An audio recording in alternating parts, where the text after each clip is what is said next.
अगर आप जानते हो कैसे एक बफर का पीएच एग्जैक्टली कैलकुलेट होता है तो एग्जाम में 3 to 5 मार्क्स कंफर्म आपके पॉकेट में। चलो हेंडरसन इक्वेशन को लेस देन 5 मिनट्स में क्लियर करते हैं। आज हम pH of a buffer topic को इतना सिंपल करेंगे कि आप न्यूमेरिकल्स और थ्योरी दोनों में मार्क्स गारंटीड ले सकते हो। सो स्टूडेंट्स, पहले आपको बफर का आइडिया होना चाहिए कि बफर क्या होता है। सो स्टूडेंट्स, इमेजिन एक सोल्यूशन है जो एसिड या बेस डाल दो फिर भी अपना पीएच स्टेबल रखता है। ये मैजिक नहीं, ये है बफर। बफर सोल्यूशन वो होता है जब थोड़ी सी एसिड या बेस ऐड करने पर भी अपना पीएच ऑलमोस्ट सेम रखता है, मतलब पीएच चेंज नहीं होता। क्विक एग्जांपल करते हैं बफर्स की। सपोज हमारे पास है एसिटिक एसिड और उसका सॉल्ट सोडियम एसीटेट, दोनों मिलकर बनाते हैं एसिडिक बफर जो अपना पीएच चेंज नहीं होने देता। एसिटिक एसिड वीक है, थोड़ा सा आयनाइज होता है, लेकिन जब सोडियम एसीटेट ऐड करते हैं तो एक्स्ट्रा एसीटेट आयंस बन जाते हैं और एसिड की आयनाइजेशन स्लो हो जाती है। एसिड की आयनाइजेशन जो स्लो हो जाती है इसे कहते हैं कॉमन आयन इफेक्ट। इसी वजह से आपका पीएच जो है वो स्टेबल रहता है। एग्जाम टिप है, अगर कॉमन आयन इफेक्ट आता है तो इट मीन्स कि आपका पीएच स्टेबल है। मतलब आप कोई भी रिएक्शन देखें और उसमें अगर आप कॉमन आयन आपको मिल जाता है तो इट मीन्स कि उस रिएक्शन का, उस सोल्यूशन का पीएच स्टेबल है। स्टूडेंट्स, बफर का पीएच निकालने के लिए पूरी केमिस्ट्री की ज़रूरत नहीं, सिर्फ एक फॉर्मूला याद करो और 5 मार्क्स पक्के करो। एग्जाम में अक्सर क्वेश्चन आता है calculate the pH of a buffer solution और स्टूडेंट्स घबरा जाते हैं, लेकिन एक्चुअली ये सबसे इजी न्यूमेरिकल होता है।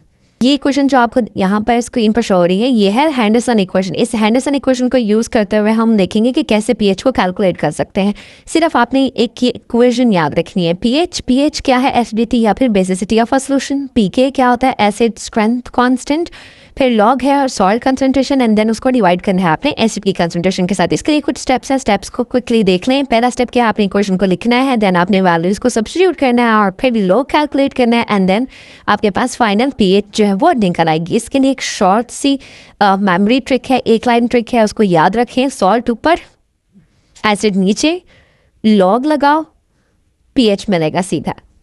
स्टूडेंट्स, आपके पास जो एक्चुअल हेंडरसन इक्वेशन है वो ये है। यहाँ पर अगर आप देखें तो एसिड ओवर सॉल्ट है, लेकिन जैसे ही आप इसको टर्न करेंगे सॉल्ट ऊपर और एसिड नीचे तो आपके पास ये जो साइन है नेगेटिव लॉग वो चेंज हो जाएगा पॉजिटिव लॉग में। ठीक है, इस इक्वेशन को हम हेंडरसन इक्वेशन कहते हैं। अब इस हेंडरसन इक्वेशन के अकॉर्डिंग आप देखें तो जो पीएच है उसके लिए आपके पास 2 फैक्टर्स जो हैं वो कैलकुलेट होने चाहिए। ये या आप समझ लें कि ये इसको कंट्रोल करते हैं। पहला फैक्टर है पीके, मतलब जो एसिड जो स्ट्रेंथ कांस्टेंट है। फिर उसके बाद है आपके पास ये रेशो सॉल्ट ओवर एसिड। अब हम इन दोनों को देखते हैं कैसे कंट्रोल करते हैं, किस तरीके से आप पीएच को डिटरमिन कर सकते हैं। एक एग्जाम्पल देखते हैं।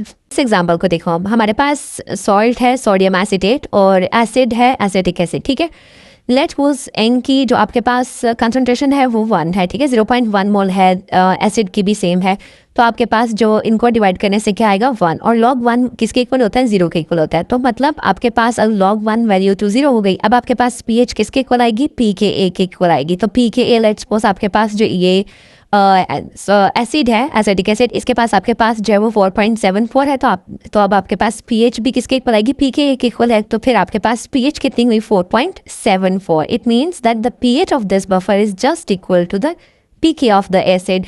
तो मतलब गोल्डन शॉर्टकट यही है कि अगर आपके पास सॉल्ट और एसिड दोनों, ये सॉल्ट और एसिड इन दोनों की कंसंट्रेशन अगर इक्वल है तो सिंपली आप कैलकुलेट भी मत करें, आप सीधा सीधा लिख दें कि पीएच इज इक्वल टू पीके। आपको एग्जामिनर मार्क्स देगा। ठीक है, और अगर आपको पीके वैल्यू पता है तो डायरेक्टली पीएच को पीके वैल्यू के इक्वल लिख दें, वही आपकी पीएच होगी। सिंपल। ओके, नेक्स्ट वीडियो में मैं आपको बताऊंगी एक और केमिस्ट्री ट्रिक जो बोर्ड में बार बार आती है। अगर मिस नहीं करना चाहते तो अभी लाइक कर दें, चैनल को सब्सक्राइब कर लें और बेल आइकन प्रेस कर लें। Thank you.